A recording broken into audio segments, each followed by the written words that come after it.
All right, the Eagles, what is their biggest need in free agency? Well, as we know, they're pretty damn good, the Eagles. This is about the team's got to start playing to its caliber here once again. Maybe you could certainly look at maybe offensive lineman for the future, but ultimately, I think there's two things that pop to me. They need wide receivers. Just even for the future, we'll see what happens with A.J. Brown, but I think we all think there's a chance he might not be there. So that's definitely something, and they're a little light in general. Just after Devontae Smith and A.J. Brown, it's kind of like, who can help out? So there's that, and then I think the other aspect that you might look at, and again, it's hard as far as what they really need because they got guys like Jahad Campbell who are going to take over for Nakobe Dean if they lose him in free agency. Rich or get rich. Yeah, exactly. I mean, I would say, again, it could maybe be another corner or a pass rusher. It's one of those two things. They had last year, as we know, Adoree Jackson was starting at one corner. He's a free agent. I don't expect him to be back. But do they look to add to that group? Yes, I would expect so. And then Jalen Phillips, as we know, who they traded for from the Miami Dolphins, he's a free agent as well. So are they comfortable with that, or can they re-sign him? But those are at least two of the areas that pop out to me.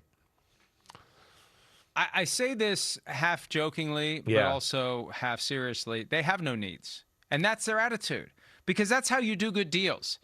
That's how you get free agents on your terms. You're not going to see the Eagles rush into free agency and spend market value like the dysfunctional teams do so they can get a free headline and get some season ticket renewals. No, they're going to wait. They'll wait. They'll wait for the market to soften, and they'll go shopping for bargains that fit their team. And if they don't find any, they won't. Yeah, they won't overpay and mess up. It would be nice to have some depth. The offensive line and defensive line are the engine of that team.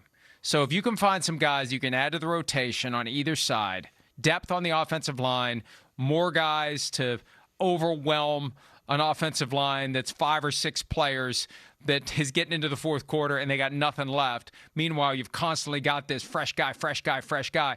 That's where they've been their best in their Super Bowl years, and that's where they should focus when the market softens and when the bargains are there to be had. Definitely. They've been that. And there's that phrase with a lot of teams in football. I mean, I'm paraphrasing a little bit, but some of the smart teams in football would say, like, really, real free agency doesn't start till the second week. The first week is just headline grabs, big money. Hey, we're doing that. And certain teams need to do that.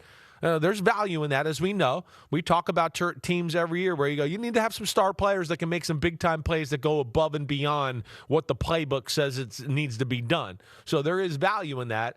But, yeah, a team like the Eagles, who's kind of set up and drafted well and has assets and all that, they got the luxury and they know that they got the confidence to know they know how to evaluate and do the things you talked about to where they can lay in the weeds a little bit. And then they come out of nowhere and get guys who go, hey, we're coming to the Eagles, we got a great team, and you could go to the Super Bowl. And they're like, okay, let's do it. So, yeah, they're masters, as we know. A star or two is fine. If you have too many stars, Chris will label you. Yes. A star, and we can't say the word. We can. I mean, we have before. We can, but let's not. Okay. It's how Chris has referred to the Miami Star Dolphins fudgery. in recent years. Some teams like star fudgery. Hi, it's Mike Florio. Thanks for watching PFT on YouTube. Hit subscribe for the latest news and analysis from Pro Football Talk.